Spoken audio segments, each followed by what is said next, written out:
Hi, I'm Jeff Clark Jr., and this is Art and Underdogs.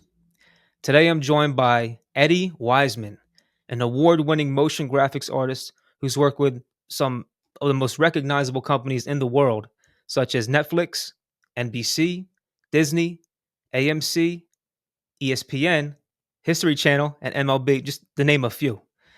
Eddie and I have worked together for over a decade now, and I'm super happy to have him on the show so he can share his story. Here's a short clip of some of his work.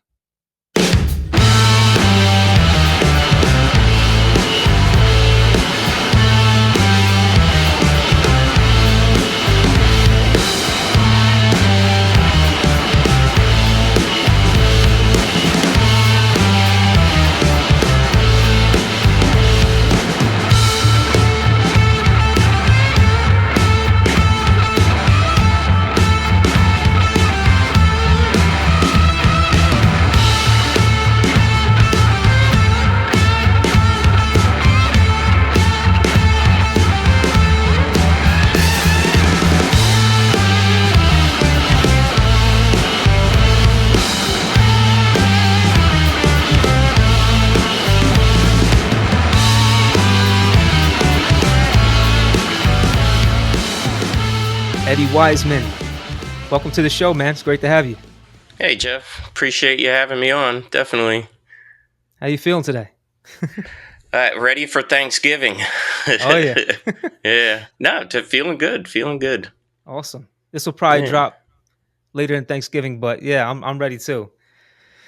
Need just one day, just off, just relaxing and just eating food. Oh, no, you need the day after then, actually a week after to digest and get that tryptophan out of you. Exactly.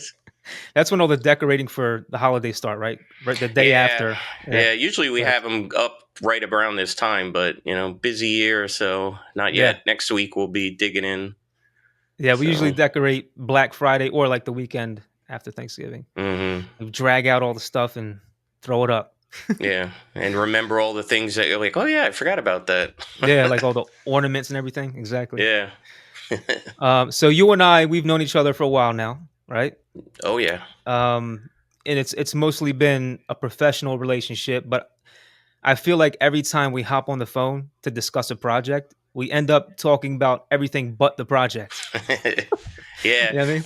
Yeah, but you know what? It creates a well-rounded relationship that actually helps a lot because you start to learn kind of what's going on in your head a bit more, and it makes it easier for communication because I think that's an important thing. When you have a smooth line of communication with the people you work with, you just do better work. You don't feel so like stressed out about like, oh man, what did they mean? So it's yeah, I think it's been super helpful. So Yeah, we've had some good conversations, not work related.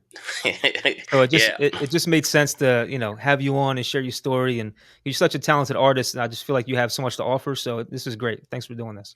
Yeah, no problem. Thanks. Appreciate it. Um, I'd love to learn a little bit more about who you are and what makes you tick. More importantly, So I would I. think don't we all? But I think your story would be very inspiring, a good testimony for young artists or young people who have dreams of being an artist in the industry or just an artist in general. So just to slowly ease into it. First question: where did you grow up?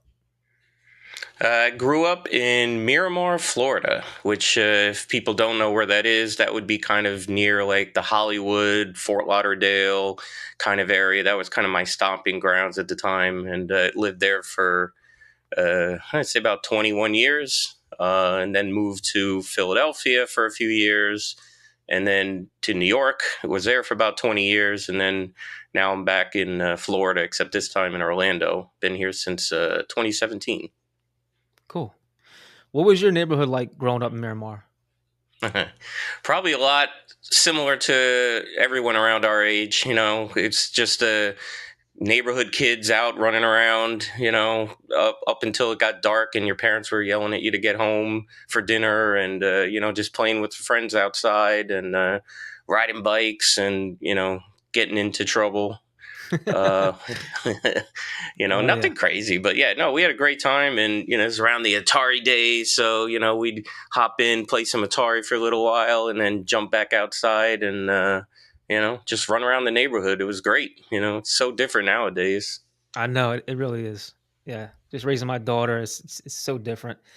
Yeah. I remember Atari because we played Asteroids and Space Invaders on Atari, I believe. Yeah, I had Yeah. at one point. I think I had like 120 games. I think, and unfortunately, Wow. I have no clue where they are now, which is quite sad. But no, Yeah. we had a great time. But yeah, it was such a different time because you got bored of it after a while. Maybe because the graphics suck. I don't know. Even then, it's funny because you realize it. Because I was a big arcade kid. Me and my friends, like, that was the place for me to go on the weekends, or and so when you get the Atari stuff, you're like, I'll never forget getting Pac-Man. It's like, oh, Pac-Man on the Atari. And I looked at little squares. That's all it Yeah, was, yeah. and I Well, was like, I know exactly why we put it down and ran outside because they were so damn hard. The games yeah. were very, very difficult. You couldn't beat anything. Yeah, you know why? Because you couldn't see anything. You didn't know what it was. It's like, oh, it's a square. What is that? Oh, that represents Pac-Man. Got it. Okay. Well, nowadays you have the like the auto save, right? So you could be in the middle of a game real deep Yeah. and just it just saves automatically for you. Where back then you get 3 lives and if you die, you got to start over from the beginning, and Yeah. it's just it was so difficult to Yeah. play those That games. I remember. reminds me of Pitfall. I don't know if you remember that game. That was a Is that where you big game swing on over the there. pits? Yes. Yes, I do And that's a remember. Yeah. perfect example of that. There's no saves, right? Not that I remember, anyways. And it was No. like, if you got to the end where I think it looped around even or something like that, but it was like, even though the screens looked the same pretty much, you Yeah. felt like you were like really far into the game. So kudos Hmm. to them for creating that kind of environment with such little, information to work with. Yeah. I mean, even just the Nintendo console playing some of those video games like Contra, it was just so hard. And you only get so many lives. Yeah. Um, but anyway, what was it? Up, up, down, down, left, right, B, A, start, start, Oh no, on the Atari, man, when you something like really that. got into it, you would grab the bottom of, remember the old joysticks, right? Just that single Yeah, stick, with whatever, the with the red button on button. top. Yep. Yeah, you grab it by the bottom and you use your thumb on the top for the joystick part, so you could play one handed basically, and just kind of Yep. Yep. took some talent, at the time. It's too funny. So what kind of kid were you growing up? You said you got into a little bit of trouble. Yeah, not much. I mean, most of my trouble was just not listening to, my parents telling me to, don't go there, don't go there, because they thought it was dangerous or whatever. But, I Yeah. never hung around with bad kids, really. I did, the worst thing I ever did with my friends was, well, actually, I downplay it, but it probably is pretty stupid. But, we used to run around like Christmas time, taking out the lights off of the houses and like throwing them at the garage, stupid things like that. And one of my neighbors, her brother was a little older than me. He was a little bit of a bad kid, I guess you would say, but somehow he convinced me to go running around the neighborhood at night with a M16 style BB gun. Now remember, back then, little different times. It Yeah. wasn't Yeah. quite like now. You hear that and you're like, oh my god, that's like crazy. True. And we're running around hiding in bushes, and a cop came driving down the street and saw us. So we Mm, went running and hiding in the bushes, and he came out with his flashlight, looking around and yeah. everything. And funny enough, I don't really remember what happened after that. I think because I was basically just hiding. So, but yeah, we didn't really get into too much trouble. But Did he find you in the bushes or just left? well, you know what? Me and my friend, the neighbor, got split up. So I think he might have found him at some point. But he had gotten in trouble so Ah. many times, he probably knew what to say or whatever. But Yeah. um, Yeah. yeah. That's hilarious. And back then they probably didn't have the red tips on it on the Oh guns no, not at all. like they and we would just spray paint them or whatever, Yeah, no, it was black. I mean, heavy. Yeah. It looked like a gun. It definitely did not look like a toy. That's for sure. Yeah. Yeah. But Wow. yeah, no, I didn't. Yeah, it was nothing. I was a pretty good kid. Funny enough, um, because leading into what this your show is about. I mean, I was really a dedicated kid. With the art. Yeah. computers and art and everything like that. It's really all I cared about. It's all I spent my time doing, really, other than playing video games and hanging out with my friends. Yeah, I can relate to that. Yeah. What are some of the fondest memories like growing up in Miramar and in Florida? Yeah, hey, I kind of just listed a lot of them out because that really was. I mean, Christmas was always great, and it's funny to say that living in Florida, right?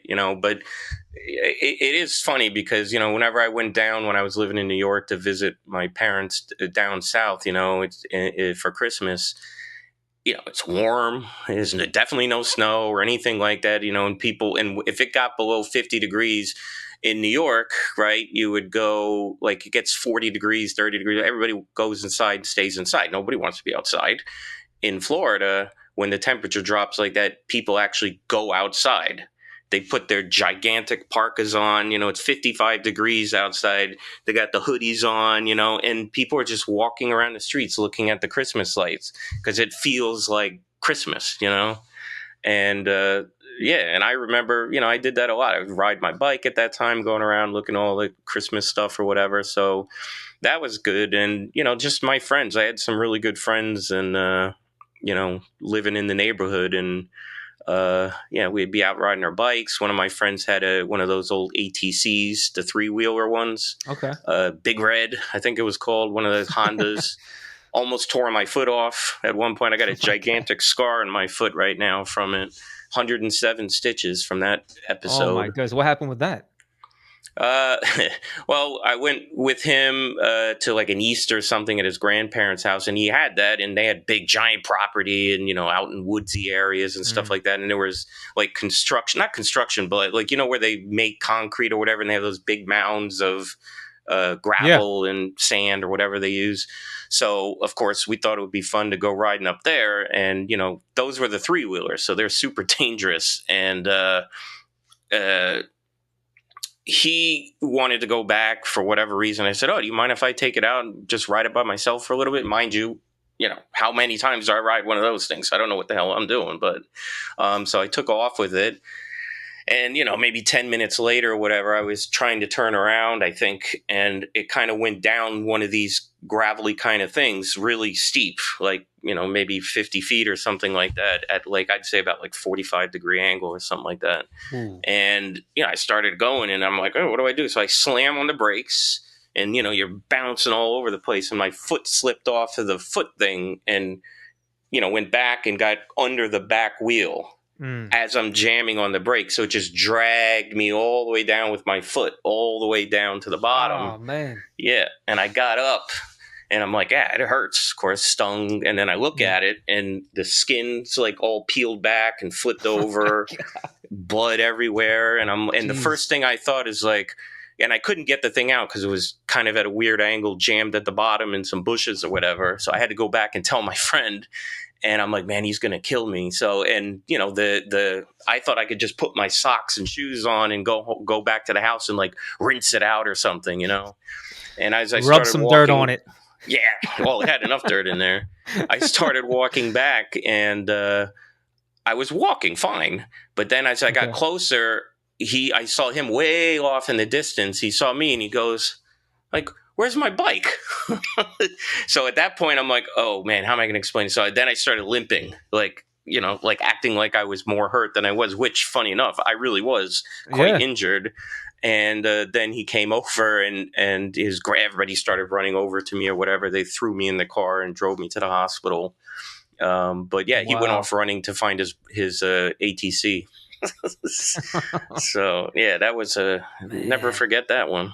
Yeah, you have the scars to keep reminding Yep. you of it.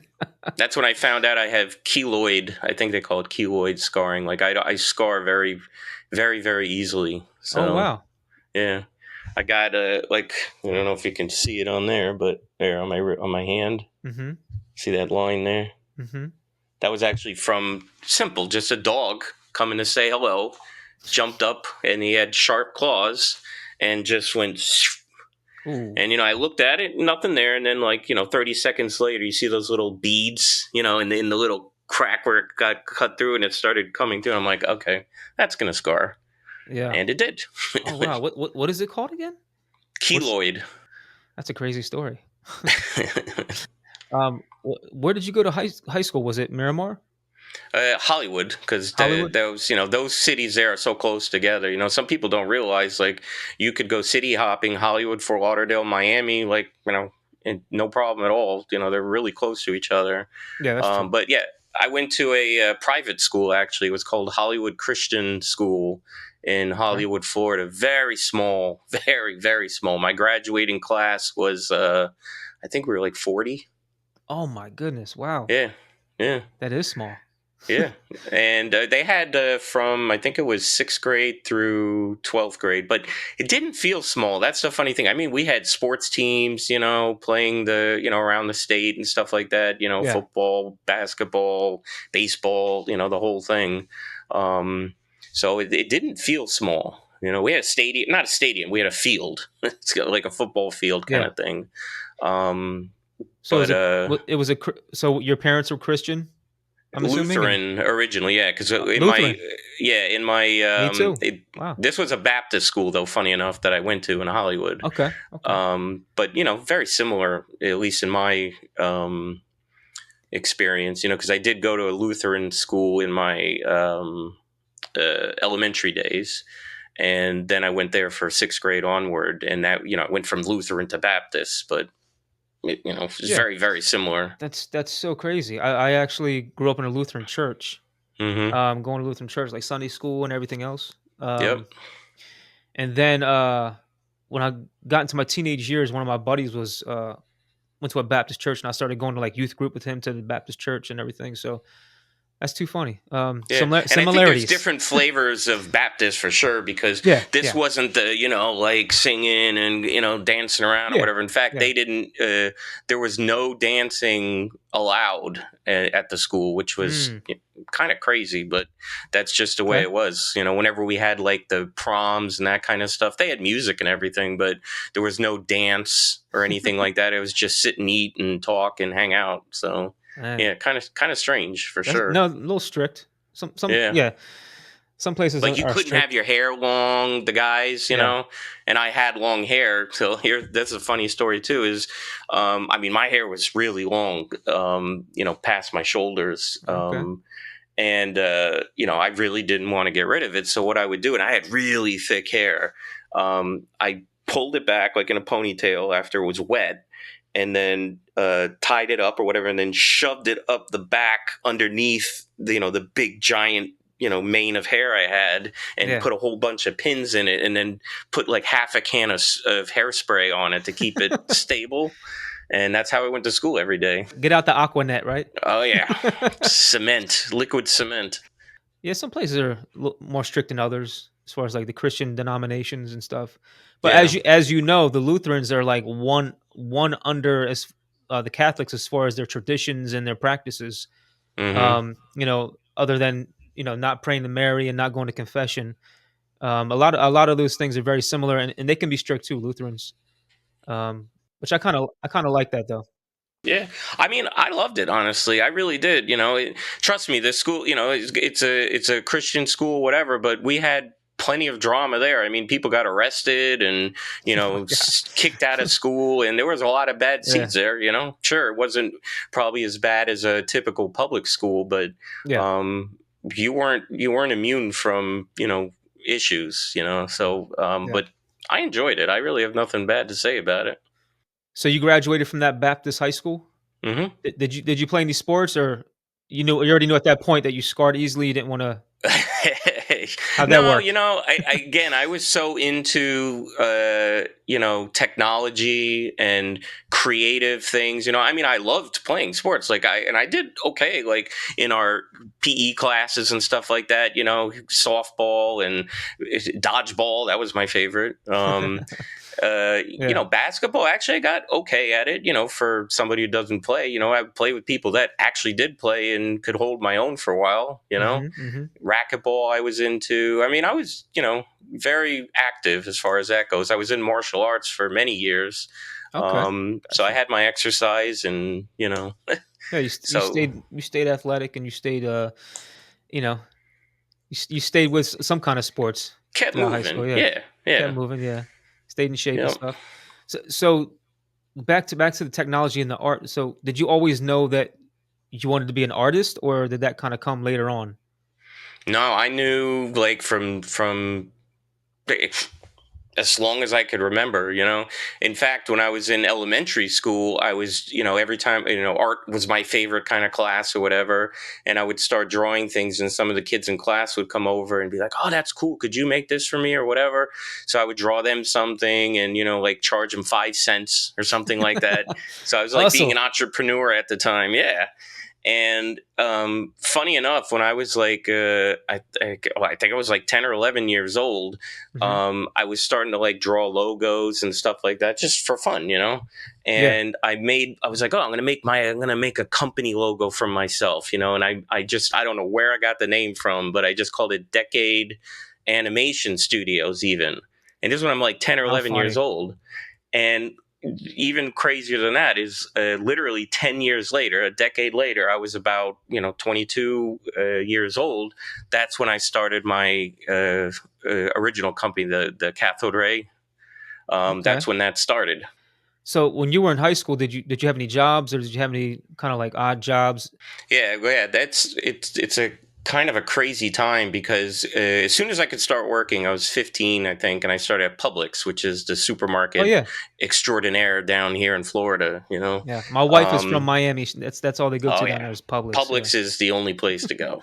yeah, Even yeah. now, still today, it really is high quality stuff. But yeah, so I worked there for like 7 years, you know, from that point, and I couldn't wait to get out of there. So Wow. when I was in college, um, I actually started working at the college. I mean, this gets pretty involved just because Yeah. I went there, and then halfway through, I ended up basically helping teach classes there, and was actually employed by them at some point to run the computer lab. I was basically under the chairman of the department and he was like a kind of a lazy bum. And I ordered equipment, I set it up, I, you know, put all the software on there, made sure everything ran, taught him what some of the stuff did, you Mm. know. And meanwhile, I'm a student there. I'm not even supposed to know this stuff yet. You know what I mean? So, I where, was what recommending. college is this? This was called International Fine Arts College, which has now been absorbed, I believe, by the Art Institute of Fort Lauderdale or Miami or Oh, whatever it is. yeah. Yeah. The Art Institute went under a couple years ago. Like Oh, all of did them, they? all of them, all of them. Yeah, Really? See, I didn't know yeah. that. Wow. I wonder what they're doing now. Nothing. They're gone. Huh. Yeah, but I wonder if they got sold off to somebody else. Wow, that's interesting. I didn't No, know that. they went bankrupt like a couple times, and then they just went away. Does that mean my degree's no longer valid? You don't need a degree anymore. Let me tell you. Hey, you know what? I have an associate's degree. That's all they offered at the time Oh because wow. I got an actual degree in it was called computer graphics. Funny Mm, enough, yeah. um, and it was only a 2 year degree. They were going to have more later on, but you know that's just all they had. But yeah, Right. like you said, I to me it was more of an experience and being around people and having access to this powerful equipment that I didn't Yeah. have at the time, you know. So it was great. But yeah, so I And was it on the seems like payroll there. you got a lot of experience from that, going to college and building all those workstations. I guess. Yeah, because I Yeah. took that through to the rest of my career, and still to this day, I love doing that kind of stuff. So yeah, it was a great experience. What was your favorite memory about college? My favorite memory about college. You know what? It was the computer lab because, you know, maybe because I set it up. You know, it was like my own kind of like my office. You know, I create this little bubble of comfort, you know. And since I was doing it, of course, you know, I set it up the way I liked it and thought it should be. And you know, I mean, obviously there were some parameters. You know, I had to fall within certain guidelines and whatnot, but um, you know, I just loved hanging out in there, you know. And then in the Yeah. summertime, some of the teachers would go in there, and you know, some of the, you know, art schools, right? You got some cool teachers there, and we'd Yeah. hang out there, and you know, we everybody would fight about what music to put on, you know, while they're in there. And you know, I got hooked on Neil Young because of one of them. Okay. I was like, who the hell is this? And then after a while, you're like humming along with it. You know, I like this. This is good stuff. you built that studio or built those workstations in college, and then when you got out of college, what was like what was the first thing that happened? What was the first job out of college? Um, yeah, as soon as I graduated, and I mean, I was actually still working there with them a little bit because they were still paying me. After So I'm like, all right, after the at the 2 year degree? college, yeah. In fact, Okay. the dean approached me when I was getting ready to graduate, and he said, um, "How would you like to work here as one of the teachers?" He goes, "We'll pay for you Wow. to go. You need a degree for teaching, so we'll pay to have you go." And I thought this was pretty responsible of me and mature at the time because I was like 21 years old or whatever. I said, Okay. I appreciate the offer, but I'm going to have to pass because I think to be a good teacher, you should have experience. You should, Yeah. especially in this field, I feel like you should have some experience, and I Oh think yeah. that would make you a better teacher. And he's like, no, no, you can learn this and that or whatever. And I was like, I'd rather have the experience. And, I wanted to create and do. I didn't want to be teaching at that time. Yeah, there's not many So, students that would have turned that down. So that's yeah, well, I'm because glad I it's did considering they went under. yeah, yeah, many But years later. yeah, but after I got out of there, I did what anybody would do when they're looking for a job. I opened the phone book up and I was like, huh, The phone book, kids. The phone all book, you young kids. kids, the yellow pages, and I'm The like, Google, okay, yeah, the the Google Google of our time. of our time. I Yeah, was like, I was like, who needs graphics? I'm like, TV stations need graphics, right? I always see stuff on the news or whatever. So I'm like, all right, let's open the phone book, start at ABC. Pick up a phone, call them. Are you guys looking for anybody? And, oh no, I'm sorry, we're good right now. Blah blah blah. CBS, work my way down and finally I get to NBC. And the lady that was there, who ended up being like super cool boss to work with, she said, yeah, actually, we are looking for somebody part time, of course, the graveyard shift at first mm, until, maybe they can bump me up or whatever. And I'm like, yeah. awesome. So I went in, showed them my stuff, on VHS tape from the stuff I did in college, and she goes, wow, this stuff is like, really great stuff. I just want you to know you're not going to be doing any of that here. She goes, Yeah. we don't even have equipment for this kind of stuff. They had these, the Quantel paint box. Oh yeah, paint Um, box. I remember yep. those. Hmm. So that's what we were, it was, giant Wacom tablet, basically. Yes. Yeah, I was working there, and then they did expand out pretty quickly with Macs and all the fancy toys of the time. So got going on special projects and stuff like that, and yeah, that's how that one went. That was an NBC affiliate in Florida. Was that? Yes, Miami. This was Okay. at the time it was WTVJ. I guess it's still WTVJ, but it was Channel 4.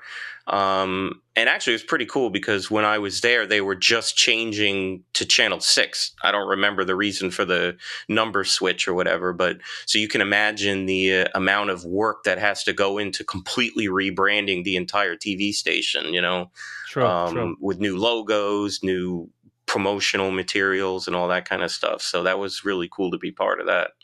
Absolutely. Where did you go from NBC in Florida? Like, how did you move up to? You said you created your own company. Yeah, well, first we have a little detour in Philadelphia. Remember, I was there for a little while.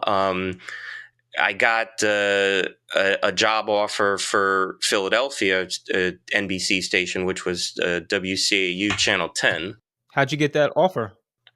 They I don't these people, the heads of the different departments or whatever, they travel around the country at different times. I was a young kid working this. I have no idea what the ultimate reason they were there, but they were just Yeah. poking around. Look, I think it was partially because they liked what we were doing with our computer setups, because the Mac Okay. stuff was new at the time, like getting into this, branching away from the Quantel stuff.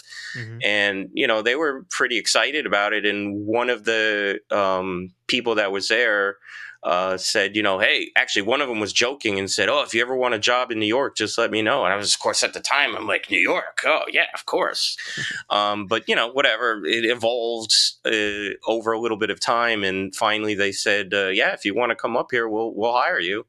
And I said, well, I would actually really like to do that, but and I went there for an interview, and I went into their computer area, and it was all Quantel stuff, no Macs. You know, maybe they had one or whatever, but it was so depressing. The floors were like it was like a scene from the Walking Dead intro, like in the Huh. hospital, like dim lighting, those old vinyl floors all torn up, and these metal chairs, like army chairs, you know, like military chairs, squeaking around. And I'm like, God, I can't work, and there's no way I can work here. Sounds like Philly. You But gotta love it. yeah.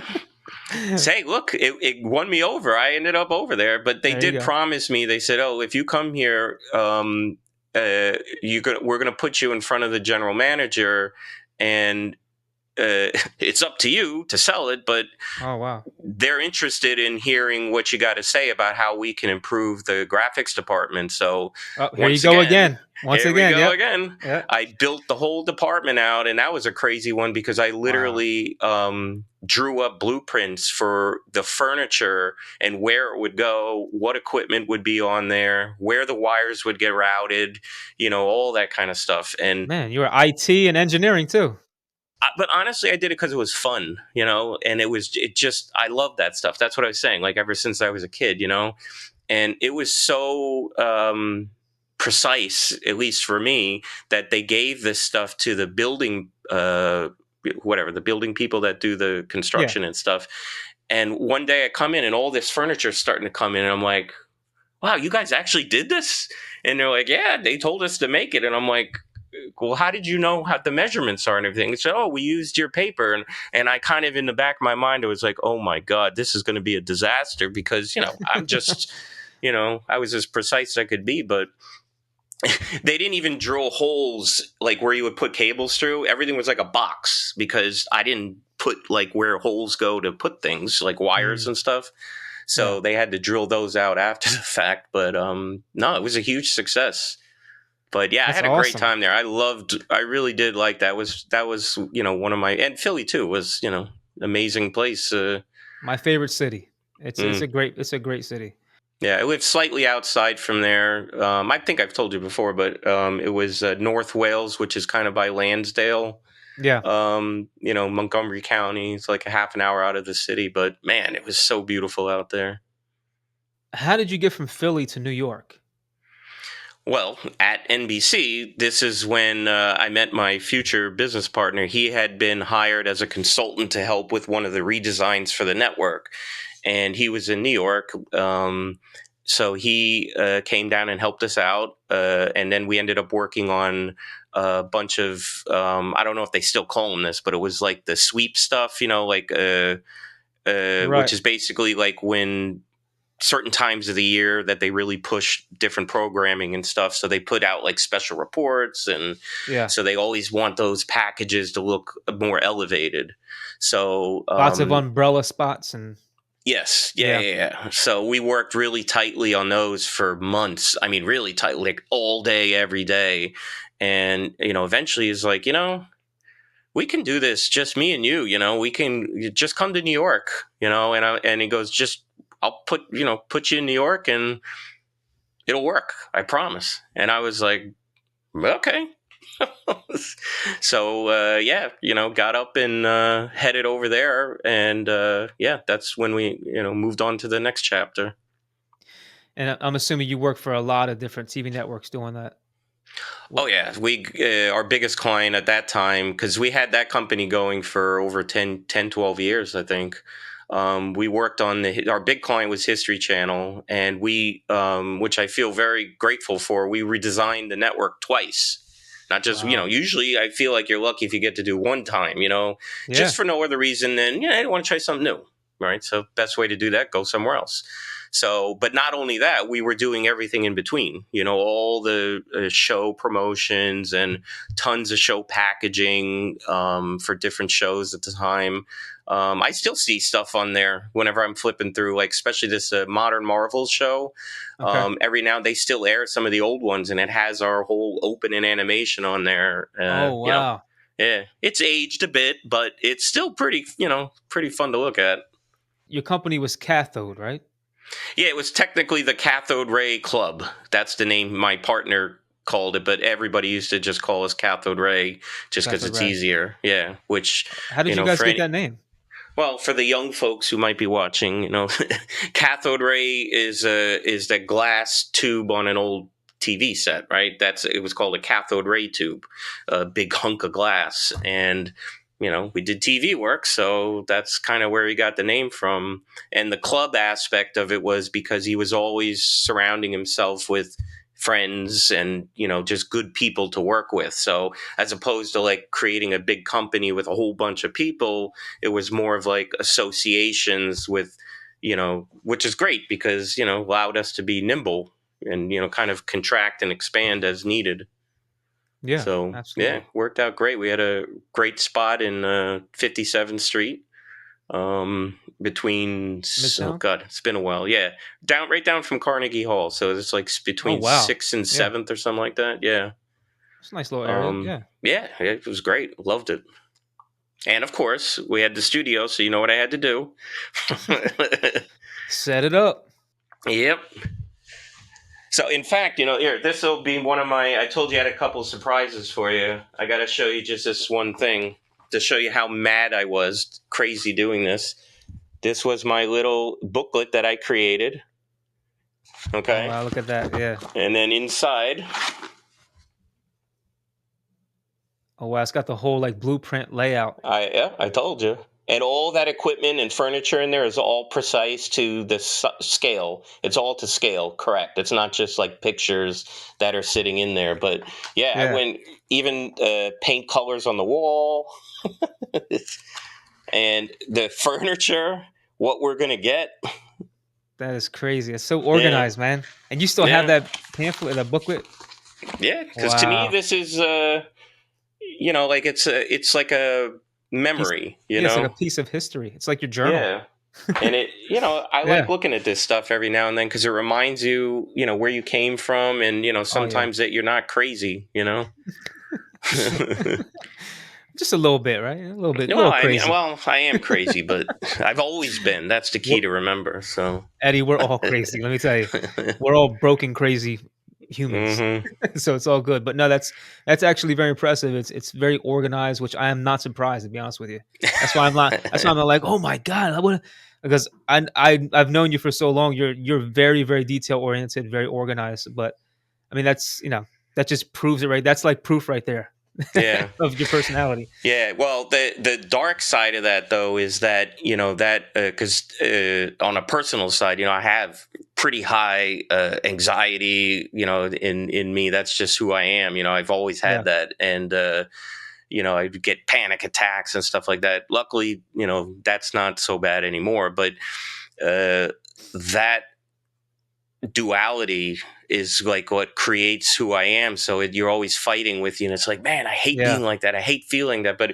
if I got rid of that, I wouldn't be able to do anything that I do because that precision and that detail comes from that anxious mind working, yeah, about things having to be a certain way or, certain quality or, whatever. yeah. You have worked for a lot of places, and not just with Cathode, but as a freelancer, as a company owner, a business owner. What what who was your favorite company to work for throughout all your years? hmm Yeah, good question. And just to make a quick bridge, so we don't, because the cathode, after cathode ray, that's when Hmm. I went on my own and doing what I do now, which I've been doing since 2013. So it's been a little while now. Yeah, And but as far as company to work with. I mean, I'm going to be honest with you. I'm not, no BS here, whatever. It is MLB Network, and it is okay, because of, you personally. And I'm not just saying that.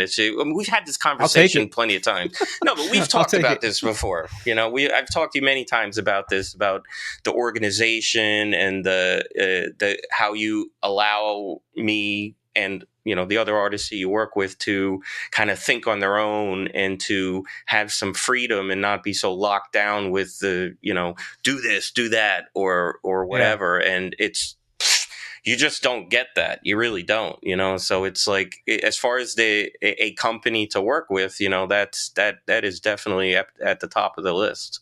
Well, that Yeah. means a lot to me. Thank you for Yeah, no, saying it's that, man. true. I mean, I've told you that before, but now I'm Yeah. telling you. No, no, I do appreciate that. And that's I have to credit a design director that I had at Sci-Fi Channel when I was there, when I was young, and we had a couple of different design directors, three different actually, and I saw the way that every one of them worked. And there was one, his name is Calvin Chu. I got to give a shout out to Calvin, even though I haven't talked to him in a long time. Um, he kind of showed me just by his actions how a design director should be. Um, it's he delegated and he offered feedback, but he didn't boss around. He did it in a way where he made you think. What if you tried this? What if you did this and said, "Hey, I saw this." He'll just shoot you over like an image of something.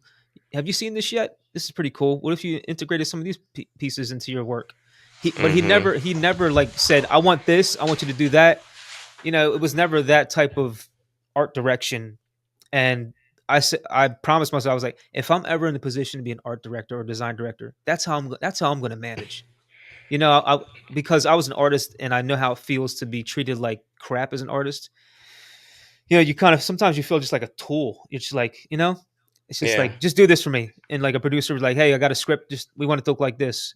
Whereas I like to art direct where the people on my team, the artists on my team, can be creative and come up with their own ideas. And I could say, hey, this looks great, or hey, you might want to try this instead.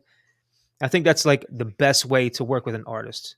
yeah, totally. But I learned that from Calvin Chiu. Yeah. the hard part about doing that, because I had experience in managing people when I was doing the cathode ray thing, and Okay. I was not good at it, because the one part I could definitely, I have my own way of doing things, right? And of Yeah. course they always say, you got to replicate yourself. That's how you expand and whatever. And I just couldn't figure out that formula. I couldn't figure out how to do it, because the way I work is so crazy, I think. And I say that just because everybody else that I've speak to, and see their work ethic and methods and whatever, it just, I don't see any of them aligning with me. Yeah. And And that's it's, okay. yeah, I know, but Yeah. it's hard at some point. You got to get things done, and I think that's where being a good manager is, being able to know when to, push, when to pull, when to, Yeah. It's true. move on, and all that kind of stuff. And my solution for that was, just give it to me, I'll do it, I'll do it. Yeah. So you end up doing everything. It's hard. It's a fine line, man. It's definitely Yeah. it's not Well, easy, that's for part of sure. the problem too is I like doing it. You know what I mean? It's Yeah. not like I would, even now after doing it for so many years, you know what I mean? Like, I enjoy the whole process, from beginning to end. And it's as I get older, and you start looking less forward to doing things like rotoscoping, for example, Yeah, yeah, because yeah. you want to get to the fun stuff and start compositing that stuff and working with it. But I mean, I still take pride in it when I got to do, like, the VFX stuff, cleaning stuff up so you don't know something was there, or adding something or Yeah. whatever. Yeah. So I don't mind being a worker bee. That's the thing, because I love it so much. Yeah, and you know what's funny is sometimes that gives you breaks away from all the design. It's a different type of workflow where your mind thinks differently on specific tasks like rotoscoping and tracking. It gives you a break from all the design work. Sometimes you just need a break just to like go on Yeah. coasting mode. Let Right. your brain go on coasting mode. And You that's know what I mean? true, which So is great when it works. But yeah, then, when you're doing it and you think it's going to be easy, and you're like, oh, God, this is not that's true. working. Yeah. And you got to go in and figure out a new technique or whatever. But, I've learned a lot doing that, like that. So, Yeah, you yeah, definitely learn I'm a lot. not complaining. Yeah, for sure. So, what's one of your favorite projects you've worked on over the years that you remember the most? Maybe one of the ones you won an award for, maybe not. Yeah, that's kind of easy because it wasn't that long ago. I had an opportunity to work on a documentary film called "The Lost Weekend." With it was about John Lennon and his affair with May Pang, and like a lot of documentaries start off, like, oh, keep it simple, keep it, it's going to be easy, this and that. And it just ballooned into this massive thing that took me all in, I would say about a year and a half. I was working on it, on and off, in and around, and all that kind of stuff. But I ended up touching a huge amount of the film with, visual effects, motion graphics, custom scenes, and just like tons Yeah, of stuff. And I'm really proud of how it came out. And it seemed to be doing well when it was released, so I was kind of happy to see that. So yeah, that was probably one of my favorite things to work on, I guess, because it was awesome. pretty big project. Yeah. But tons of stuff. I mean, I like, that. I have every project I've ever done almost. I'd say about 90% of it online. Like right now, I could just double click on the year. You want 1999? Boom. Okay, I'll show you what I did in 1999.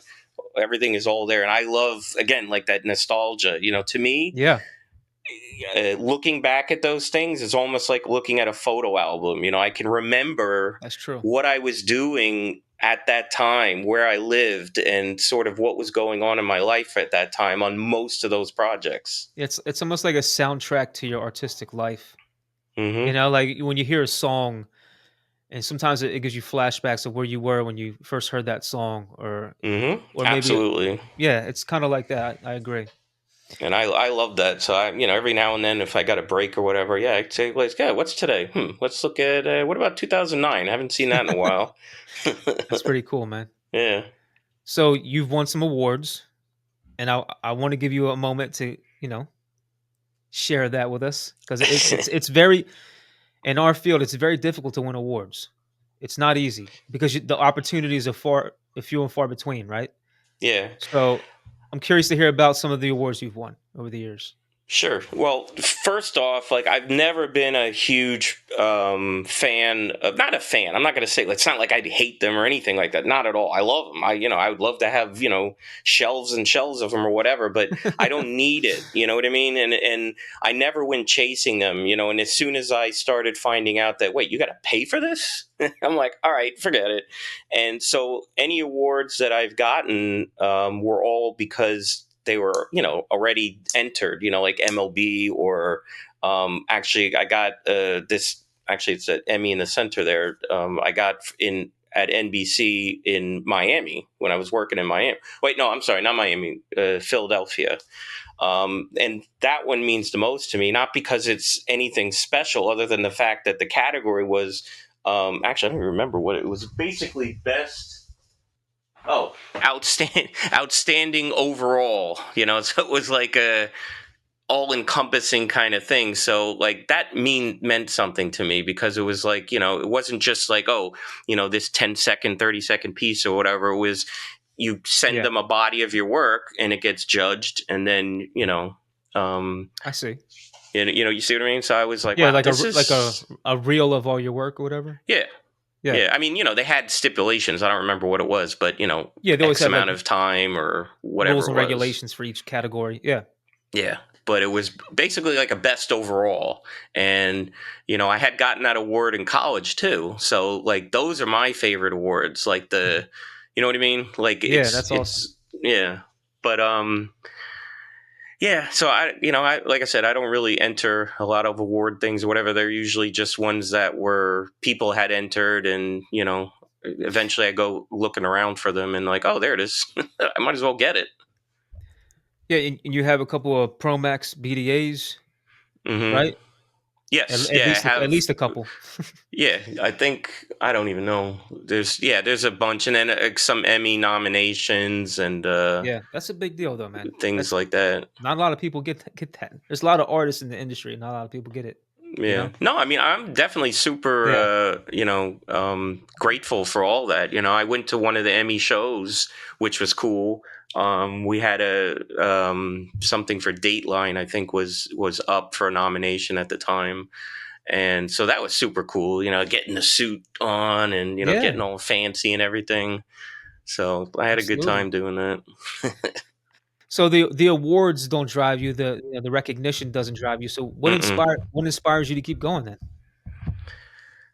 My own self drive, I just, yeah, like I basically have, like, when I'm doing it's the same thing if I'm doing a piece of art for myself or if I'm doing it for a company. It's like I have two speeds, off and Yeah. on.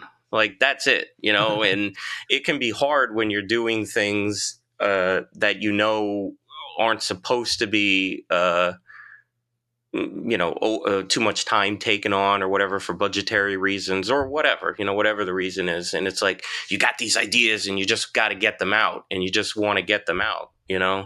and I never have enough time to really visualize what you want to do, especially on the personal side. Yeah, we spoke about this briefly before. We wish there were about 5 of us so we can do everything that we wanna do.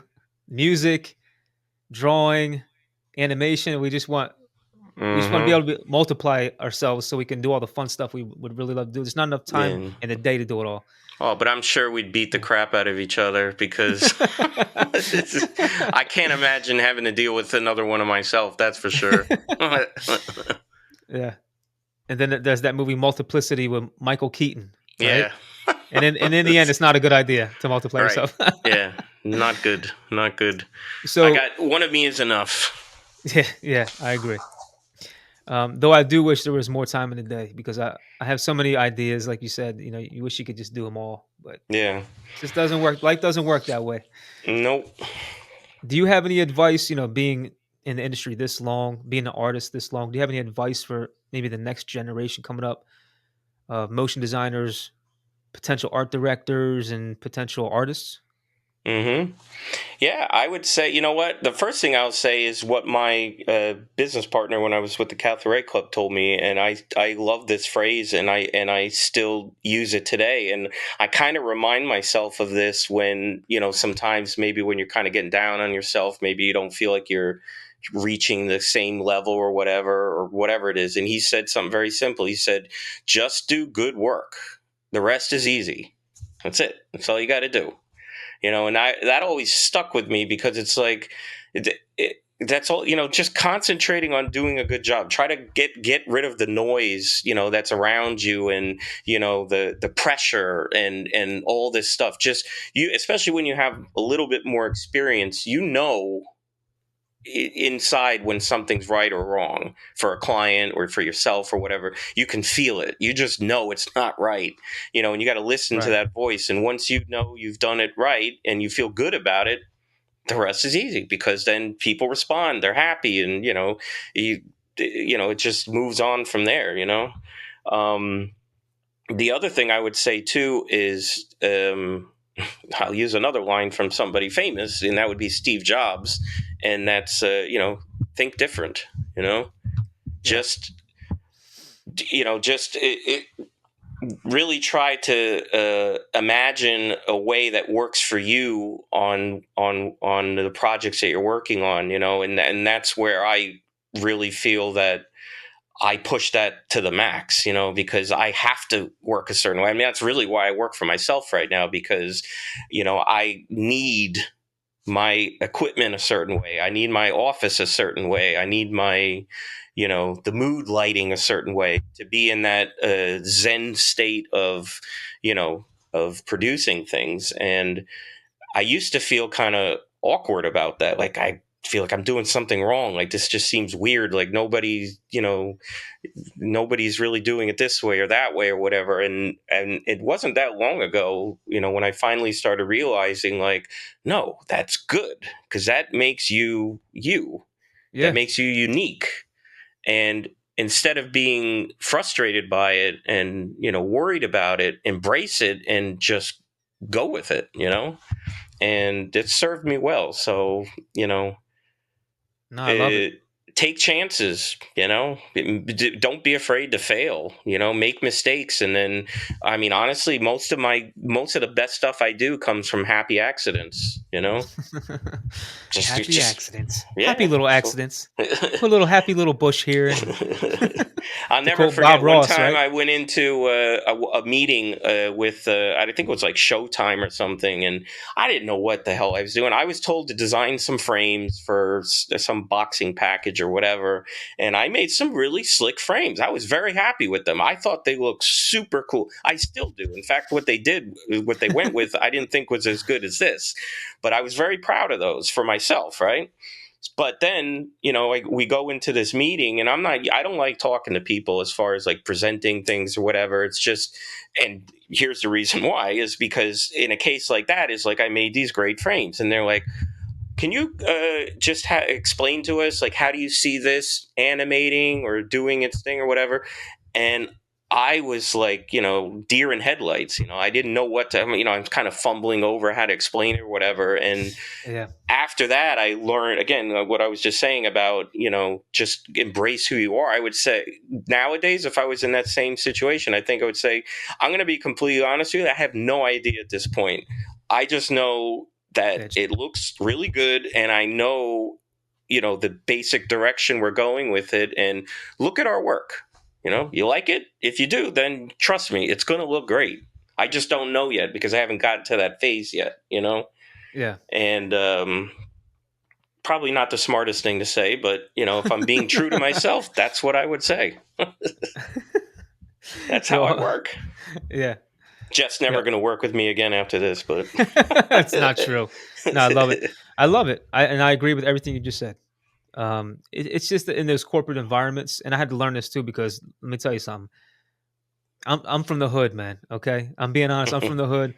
I had to learn all this stuff the hard way, presentations and how to, sway people one way or the other, to make them think differently. Where they just have one vision, and you have to like break them out of that vision and say, hey, well, you have to be able to like sell. You have to be able to yeah, sell, yeah. And I and can do you that learn too. I that. just don't It's, like it. yeah, You know what I mean? It doesn't feel natural to me. That's what it yeah. is. Some people are just born salesmen, right? Hmm. I'm not. I'm not. I can, fake it till you make it kind of thing, Me but either. it's not enjoyable. Yeah, yeah. Yeah, growing up where I grew up, you learn you have to just be straight to the point because people don't want to hear. Have like these precise bullshit detectors, Hmm. right? When you grow up in like rough neighborhoods, rough environments, there's like a BS detector, and you have to you just say things directly. It's very very direct. Everything's direct. Hmm. What are you looking at? Just like it's just very very direct. They say what they think and feel. Whereas when you Right. started getting those environment stuff, I had to learn to pull back a little bit, be a little schmoozy or whatever the word is. Like talk differently, walk differently, just because it's just a different environment. So that's all on the job training. I Yeah. was very direct and blunt when I first started. And Right. then I learned along the way, like, okay, you can't be like that in a professional environment, right? Yeah. Well, So you know what? you learn, That you brings learn. up a really good additional thing to send down to the next generation All right, is go ahead. being adaptable. Yeah, Right? You have to adapt. You just have to, with the technology, with the, everything, the whole thing, everything across the board. The more adaptive you are, and that goes, of course, for anything in life, right? If you're adaptable, you can survive in different environments with different people and whatever. And, I think that's a really good lesson to learn is, exactly what you're saying. absolutely, man. Um, no, that's some great points. There's some great points right there. Uh, so yeah, I'd like to move on to the underdog segment of this Sure. podcast. So I'm motivated and inspired by people who overcome adversity. That's what this podcast is all about. Um, I'd love to get to know you more, and I'd love for you to share an underdog story that maybe would inspire people or motivate people, younger generation or older generation, doesn't matter. Where you were able to overcome adversity and come out on the other side successful, or just maybe you learned a lesson along the way. Hmm. Yeah, you could pick up a lot of different ways to go with that, but I mean, I learned a lot because as I was being younger and feeling like I really have no idea. I guess because I knew what I always wanted to do, I always felt like I didn't know what I wanted to do, if that makes any sense, because it was just kind of ingrained inside of me. And I just never had confidence in myself whatsoever. And um like I told you, having severe anxiety and living with that and not realizing it, that's the thing. When you don't know you have that, your heart rate starts going, and you start sweating, and you feel like there's, oh, I'm not good at what I'm doing, so I'm getting nervous, type of thing. And having to push through that, and being on calls, with clients having a panic attack, you Mm, know what I mean, and yeah. not, what am I going to say, excuse me, I gotta go, or whatever, and just pushing through that, and then realizing like, oh, I still have, 10 projects to do or whatever. And nothing stops that wall of work coming for you, especially when you're working for yourself. It's everything matters. And, those are some pretty tough times. And yeah, I mean, there's yeah, there's a lot of stuff. I had probably the worst was, yeah, when I was on the phone, and then after I hung up the phone, I literally drove to the hospital, Mm, because I thought I was having a heart attack. yeah. Like literally, Wow. my heart rate was at, like, I don't know, 140, something like that, just standing there doing nothing. Yeah. And I was like, all right, I got to do this. And then coming back, you communicating with everybody, and like, oh yeah, everything's, yeah, all good, yeah, no problem. Oh, we got a new project for you. You're able to talk tomorrow? And you're like, absolutely, no problem at all. It's great. How you doing? Oh, fantastic. How are you doing? Yeah. And it may not sound like such maybe the typical underdog story, maybe that, but to me it is, because coming through that and now realizing what it is, and being able to see, like I said, is seeing that negativity as a positive. You know what I mean? Oh yeah. Meaning that's where my strength comes from. The problem is, how do you harness that and use it instead of being a slave to it? You know what I mean? Yeah. And I still struggle with that from time to time. I've gotten a lot better at it now, for sure, but for many years, I mean, that was my life. So just imagine Hmm. working every day of your life in a panic state. Yeah. I That's mean, hard. hey, Yeah, it's many hard, of the man. early years, we're working together. That's what I was. Yeah. And you wouldn't have thought anything of it, I'm sure. Yeah. Yeah. But it's, yeah, just a extreme fear of everything, like everything's going to go wrong, everything's not right, I'm Yeah. not doing this right, and then you start panicking, and you just get it's a panic attack. Yeah. Yeah. And I don't wish those on anybody. That's for sure. Wow. Yeah, that's hard, man. It's it's like a mental thing. It's like a barrier that you have to like hurdle every time you start feeling that way. And Yeah. that can't be easy, man. That can't be easy. No, yeah, it's Yeah. it's definitely, and like I said, it's gotten easier, as time goes by, but but you bring it Yeah. on yourself sometimes too. That's the problem. It's like, Oh yeah. you know it, but you do it anyways. Absolutely. But So when did you realize that you had this anxiety? When did you realize that? like clinically, probably just a few years ago is when I was, literally told by a doctor, like, oh yeah, you've got panic. Actually, they call it panic disorder. Oh yeah, Yeah, by the panic way, attack. Yeah. by the way, you have anxiety.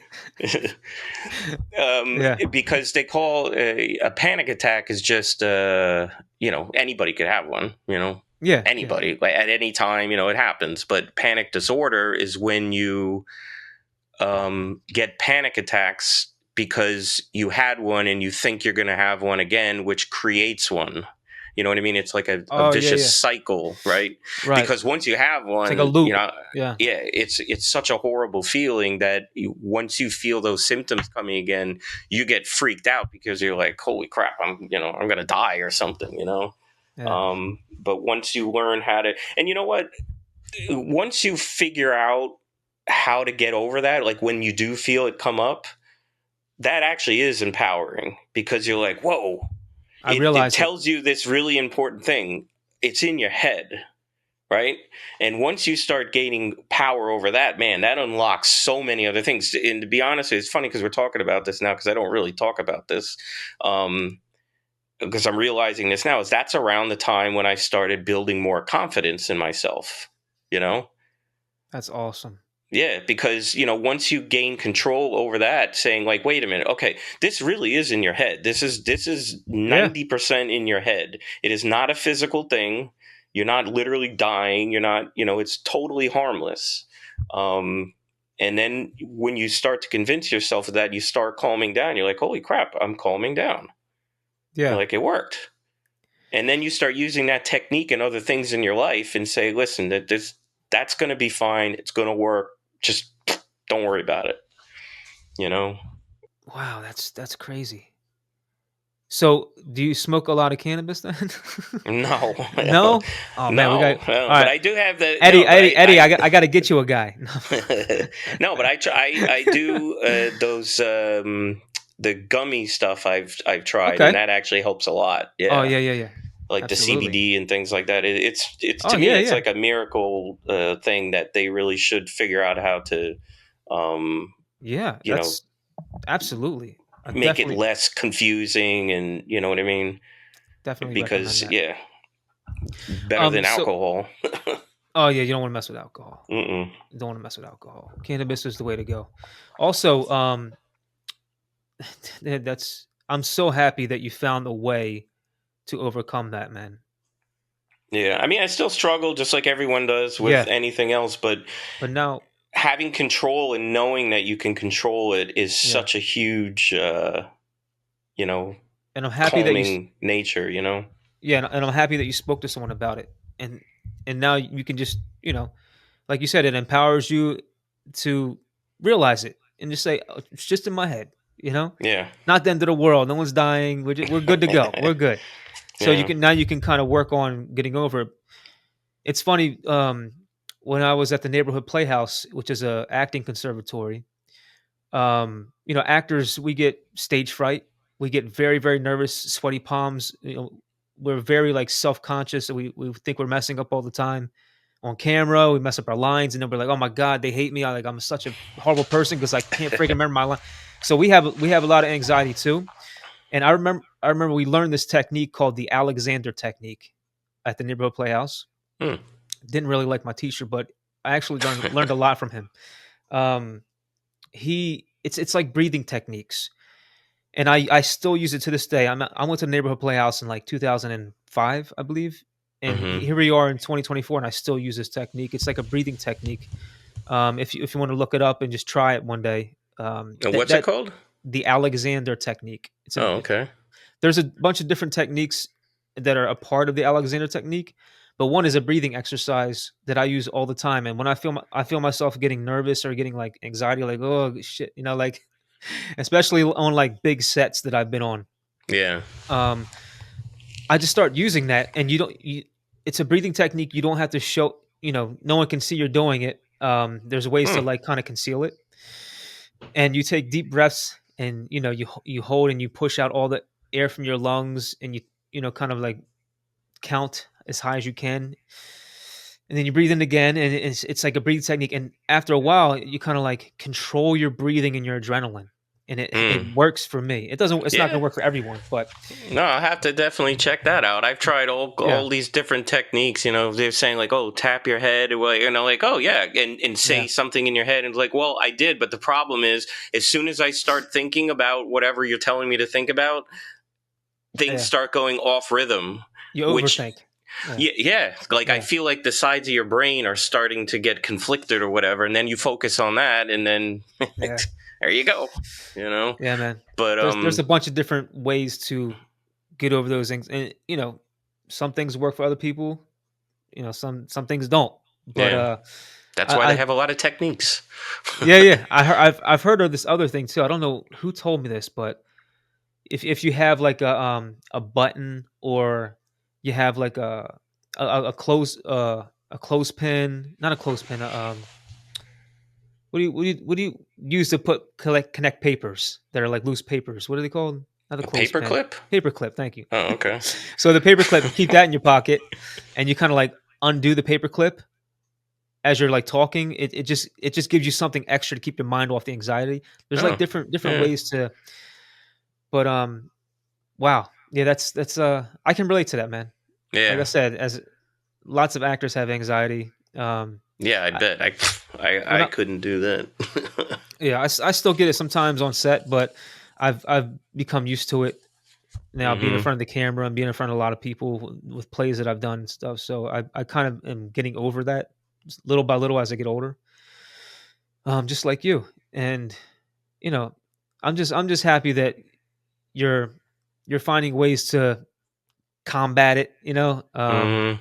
and Well, to having empower yourself. friends to talk to like yourself, man, make a huge Yeah. difference. Like I really appreciate the conversations we've had, on the Yeah. phone about the Matrix and living in the Woo! Matrix. That's another Um, podcast episode right there.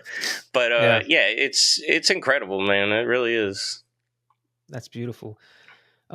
So yeah, what things have you learned from controlling your anxiety? And you mentioned a couple things, but what can you take away from that experience?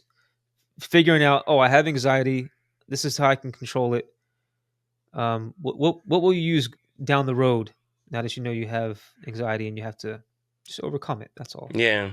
Well, appreciating the simple things, honestly, like I used to, I mean, I still do. Like to me, getting out on my bike, or running, or exercise, basically, is really something to focus on even more. And like when I go out, I consider it like meditation, really, because I don't even put music on, nothing, no headphones, no anything. It's the sound of the outside is the music. And Yeah, that's relaxing to me, even if it's on a busy highway. It's like that's the song selection of that run or whatever. You know what I mean?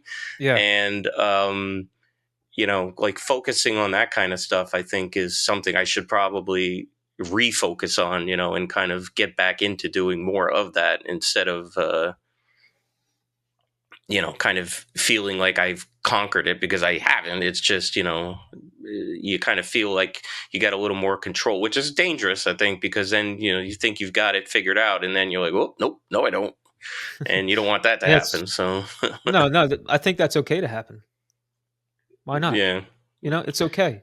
But now so that you could just, all right, this is happening again. yeah, I'm getting this feeling again, and it's okay. yeah.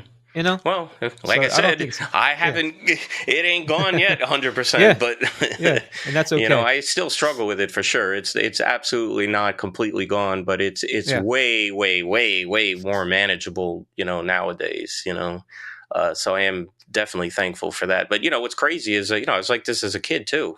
And imagine not knowing that, you know what I mean? yeah, yeah. You It's don't hard. even know. And that's what I said about always feeling like, I'm doing something wrong, or they don't understand what I'm saying or whatever. It's because I didn't even understand it. Yeah, yeah, You just felt like you were always, I don't know. It's just you grew up like that, so that's just yeah.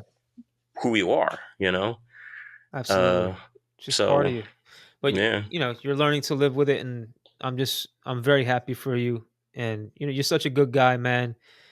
And I know you're gonna be able to get even better at managing it. And you know, Yeah, by the time I retire, hopefully, then I can do all that cool art and music stuff that I've been yeah, wanting to do for the last 20 years. absolutely, man.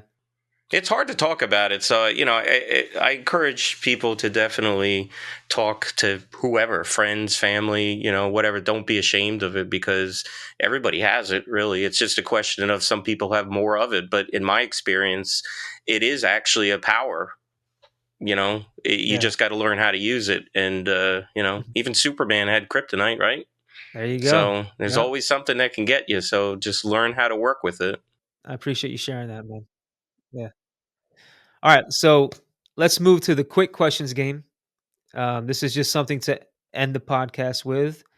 And, it's always like a fun game. It's inspired by James Lipton, who was the host of Inside the Actor Studio on Bravo. I don't know if you've ever seen that.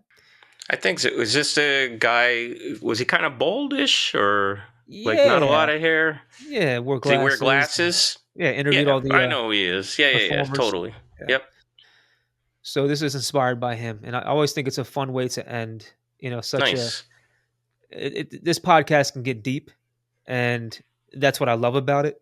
And this is why I started it. And this is just a fun way to end it. So, end on a fun note, positive note, and just have a good time. Yeah, sounds good. Let's do All it. right. So I'm going to ask you a series of questions. There's 10 of them, and just answer them as fast as you can. You can elaborate if you want. That's fine. Um, but yeah, just say whatever comes to your mind. Just All have right, fun with it. let's do it. All right. First question. What's your favorite film or TV show? Favorite film or TV show? Well, I'll go with film. I'm gonna say Contact. That's Ooh, Jodie Foster, that's a good one. one of my all-time favorites for sure. Who's your favorite artist? When we say artist, we speaking musically or artistically? However you receive the question, Okay. you can answer Well, it. I'll give you a two-part then. I'll give you musical and artist. Well, that's a tough one. Come on, this is our field, you know. But music-wise, I would say Rush, the band Rush, very inspirational to me. And as Okay. far as artists go, I would have to say, in the old days, I would have to go with somebody like the Surrealists, like a Magritte or oh my God, what's the other guy's name? Who did the Persistence of Time or whatever that one's called with the melting clocks and stuff? Oh, Dali. Dolly. Dolly, jeez, Yeah. my favorite, one of Sal- my favorite artists. I can't even remember his name. Uh, Salvador Dali. yeah, and Yeah. modern artist Beeple. I don't know if you're familiar with Oh, yeah, him. yeah. Yeah. Crazy nut guy. I've been following him for like a decade now, and I Man, got an what opportunity to meet him actually in L.A., which was super cool. oh, wow, that's how But was yeah, that? actually, this is some of that's one of his pieces back there. It's a little hard to see Okay. with the lights reflecting off of it, but no, he's a crazy guy. I mean, there's no way around it. He's a nut. He's an absolute nut. But Yeah, you one a know, days, right? yep, I'm still One doing them, which one is piece of art crazy. a day. Yep. So you answered two questions in one. So I'll ask you a separate question. Who's your favorite actor or actress? You know, I'd have to go with somebody like, I mean, I'm just, machine gunning this out here. So if I got to go with what pops into my mind, I'd have to say somebody like Tom Hanks. Sounds maybe a little strange, but the reason for that is because of the believability of the characters. And if you give me more time, I'm sure I could think of a bunch of like, oh yeah, yeah, yeah, of course, of course. But anybody who falls into that kind of category, that when you see them and you see their movies, you just it's so believable. Even somebody like Robin Williams, you know what I mean? Like you just get invested in the character. It just feels authentic. Um, Absolutely. Forrest Gump yeah, is in my top 5 all-time favorite movies. there you go. Yeah. Great example. Absolutely. What's your favorite sound? Silence. I'm not even kidding. I mean, other than nature being outside, and I don't mean like, oh, listen to the birds, this and that. It really is the peaceful quiet. You know, not dead silence. We're not talking like make your mind go bananas because you're in like a soundproof room, but Yeah, you know, padded room, yeah. yeah, where you can hear your heart beating. No, no, no, no, no. I like Yeah. just like for example, if I'm sleeping in maybe a noisy environment or whatever, if I had like a white noise generator or whatever, that almost becomes silence, right? Because your Yeah. brain sort of negates that out, and it's just there's nothing jumping out at you, and it allows again for me, my mind starts to settle when it's peaceful like that. You know? No, I agree. That's my answer too. Peace and quiet. If someone Yeah. asks me that question, and also, I have to sleep with a fan, like a fan sound on, Yeah, some me kind of white too. noise. Yeah, Absolutely. Yep. yeah. Yep. calms Funny the that we mind. kind of call that silence, right? But Yeah, it kind of is. It's like noise canceling. exactly. What's your favorite smell? Smell. Uh, I wouldn't think this would be so hard, but I'd like to say the beach. That's a good one. The salt Yeah, water and yeah, yeah, I like that. refreshing. Yeah, You know, I like that. yeah. Yeah, you're from Florida, man. You know, Yeah, yeah. I mean, you it's got the smell of if the home. idea here is to go with what comes to the top of your mind. I mean, that's what I got, and I don't Yeah, really have a problem with that answer. So, it's no, it's home, right? The yeah, smell of yeah, home. I like yeah. that. There you go. Um, where's your favorite place to vacation? I know you travel and you love to drive. I Where's your That's an favorite easy place? one. Moab, Utah, Oh in a wow, Jeep specifically. a Jeep But no, Wrangler. it's yes, Yeah, absolutely.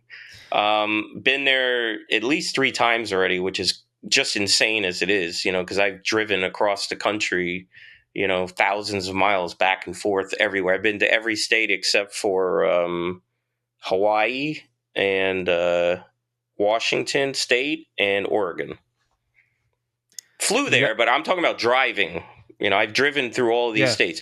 Now, Alaska counts because we did rent a car there because I didn't drive through Canada, but I did drive all over there in our rental Bronco, which is almost a Jeep. So that one kind of counts. Okay, good old Yeah, Utah. Moab is What great. what's your favorite curse word? Shit, I don't know. Shit. I don't know. I'm not a big. I don't. I'm not a huge like. I definitely do, but it's not like I kind of. I don't know. Like to me, it's always like a negative connotation to it. Of course, because there's usually a reason for it. Let me rephrase the question. What's your favorite word? Curveball. Whoa, my favorite word. Yeah. How how could you possibly answer that? Your favorite word? What do you like? What's your favorite word? What do you like to say? Oh, okay. How about? Well, I don't. Yeah, but what's the context of it? Okay. What's If your if favorite phrase, Eddie? oh god, you're giving me anxiety now. Okay. I don't want to trigger. I don't want to trigger. What about that quote you mentioned that your partner used to say to you that you oh, mentioned earlier? phrase. Yeah, sure. Um, Do good work, right? That's what yeah, you said. just do good work. The rest is easy. There you go. Yeah. Let's use that. Yeah. All right. Well, give me a um. phrase. I'll go with it. That's a tough one, man. I never Yeah. would think that would be such a hard question, but. Yeah. Now some of them are like make you think for sure. hmm Who do you look up to?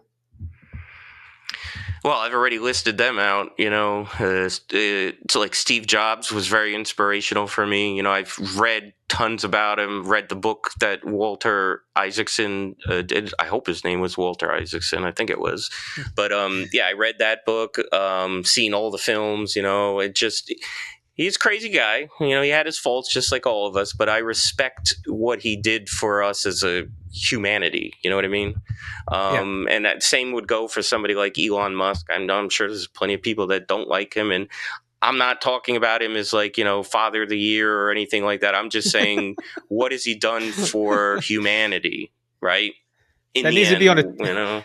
that needs to be on a T-shirt. Elon Musk, Father of the Year. I'd wear it. Well, we are designers. We can work this out. Yeah, we could do. We can. Yeah, exactly. We can do something. But Um, people like that, you know what I mean? These are always going to be the people I don't even know if admire is the word. It's just like you're just impressed. You're like, look holy up to. crap. Look up to. Yeah, Yeah. it's just in awe. Really, it's Yeah. like, No, how it's a good can answer. one person have, like, one of my favorite quotes that he had too was, something about like, he wants to put a dent in the universe, Oh, Steve Jobs. And it's like, yeah. that's about as close as you can get, you know? Amazing. Absolutely. No, good answer. Um, who's someone you like to say thank you to? Hmm. Obviously, my parents. And then I would say after that, the universe. just for, having the life, and especially being, more aware of things nowadays, because like, again, we go down the matrix rabbit hole a lot of times. But I actually watch a Hmm. lot of these days. My binging is physics videos on YouTube, and Mm. yeah, astrophysics, and crazy science stuff like that. And once you start digging into there, like, holy crap, you really do think differently. Yeah, yeah. So, not for the light, faint of heart. When you really start, it's like trying to figure out infinity. It's impossible. Yeah, it's Yeah, you get to a point where you're talking about it and you're like, we can't talk about this anymore because there's it's just too much. yeah. But you know what? It's Yeah, very inspirational, because it's just incredible. How it works, and when you get down deeper and deeper, smaller and smaller and smaller, it's just life is still there, and it just keeps going, and it's like, God, that can't be by chance. no, no, no, no. We're 400 trillion to one chances that we're alive. Just one person. Yeah, 400 trillion to one. I mean, it's a miracle. yeah. My last question is, it's a good segue. Last question is, when you take your last breath and you arrive at the pearly white gates of heaven, what would you like to hear God say to you?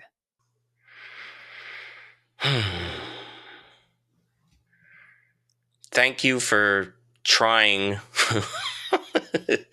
For yeah, thanks for trying. I love No, but that. I do mean that in an honest way. It's Yeah, like, because I did. I'm trying to be a good person. I'm trying. I don't.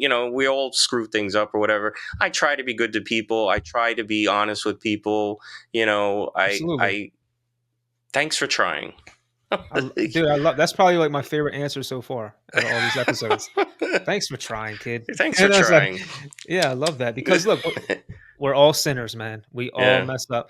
Like I said earlier, we're all crazy and broken, and we're yeah, just. And I love saying that because I feel like art helps put us back together, little tiny pieces, but piece yeah. by piece. Art. That's what I love about art and, and being creative. Yep. Um, and it helps us, put ourselves back together when we feel broken. Yeah, that's a great outlet for sure. I Yeah, wouldn't. That's probably why I got into it. Honestly, even at the early yeah. age, because I needed it. No, absolutely, So, man. so listen. I told you I had a little surprise for you. So I know this is probably off out of your little thing there, but I got to show you something really quick. It's been hiding Okay. behind me. You All ready? right. Yeah, yeah. Hang on. Ugh, there it is. How about Oh that? my God. Where did that dinosaur come from? This is my first computer. In the Wow. flesh, like literally. Wait, hold That's that, it. Eddie. Eddie, hold that up one Oh, more time. all right. As close as you can get to that camera, because I Well, yeah, I got really, to try to center you up there a little I want to bit. get a good shot of that. Wait, hold on. Let me try to straighten it out. God, this, it's not that heavy, but it is when you're holding it I like was gonna this. say, is that heavy? Is that all right? Yeah. I'm shaking it Look at so. that. All right, we got it. We got it. Thank you, sir. And look, you remember the Apple stickers, right? This is how they used to be. Oh yeah, that's right. That's the Full one. on rainbow. Yeah, it reminds me of Forrest Gump when he bought the Apple stock. that little that little letterhead Oh, yeah, logo. yeah, yeah, yeah. Yeah, yeah, that's what it reminds me of. Here, I'll give you a little better shot of just the computer itself. Wow, I could just hear those keys click clacking. No, you want to really Man, blow your mind here, really quick. Check this out. yeah, go for it. There's the guts. It's like nothing in there. And That's all those crazy. chips were precisely laid out by Wozniak, Jobs' partner. Yeah, So yeah, I'll never get rid of this thing. This is definitely my. that's so cool, man. Thanks for sharing that. That's really awesome. Yeah, man. How does that make you feel? Like every time you look at that thing? The amount of hours that I spent on there. I mean, this is literally where my career started, because that's what told me. And you know what's great about the art and technology aspect is that I've always tied them together. And I think this is the reason why, is because there was no drawing things on there. If you wanted to draw, you were programming, plot XY coordinates, and you would make. I Yeah. was actually trying to find them. I have no idea where they are. I'll have to locate them another time. But you plotted points out, and then you ran the program, and it would Yeah. draw the picture. So I did tons of artwork like that, and that's when I was like, oh man, I want to work at ILM now. Wow. So And here we are with this technology now. It's pretty impressive, right? it's yeah. I mean, literally with this setup, the same monitor, it's green Yeah. monitor. That's all it was, no color. I Yep. spent many, many, many hours on that guy. Playing the Oregon Trail. No. I did, yeah. I played that on there, absolutely. Yeah, And I remember Chopper that. Command, that was a good one, but that was a Apple game. Yeah. But yeah, it's good stuff. And that's how Wow. I learned to program a little bit too. Basic. Yeah. So I owe a lot to that thing, really, because it is definitely the foundation of who I am today, 100%. I love that story. I love that. I love that you shared that. I love your story, man. And I just want to thank you for, coming on and doing this. We talked about it a little bit, and I appreciate you, going through with it and sharing your Yeah. story. No, It's I inspiring. appreciate you, thinking of me and including me in this. So it was Oh, forget really about it. great. Yeah. No, I love it, man. Forget about it. We'll do it again sometime. All right. Yeah, man. I'd love to somehow. Yeah. That'd be great. We'll get some other people on here as a group, and we'll talk about the Matrix together. Oh, there you I go. got I I'd got be. some ideas. I am down for that. I got enough physics knowledge in me now to actually talk somewhat smart a little bit. All right. Well, I'm not promising anyone's gonna be smart now. You might be smarter than all of us. I don't know. That's perfect, and I'll feel like I'm like really smart. I like it. So yeah, where's the best place for people to follow you and book you for work? Get in contact with you. Oh, cool. Yeah, my website, which eddiew.me, or my business site would be 7red3.tv, but really it's the same stuff. So either way, and there's contact form on there too if you want to shoot me an email or whatever. But yeah, if anybody needs some help or whatever, hit me up. Great having you on, man. This has been an Art and Underdogs podcast with Eddie Wiseman. We'll see you guys next time.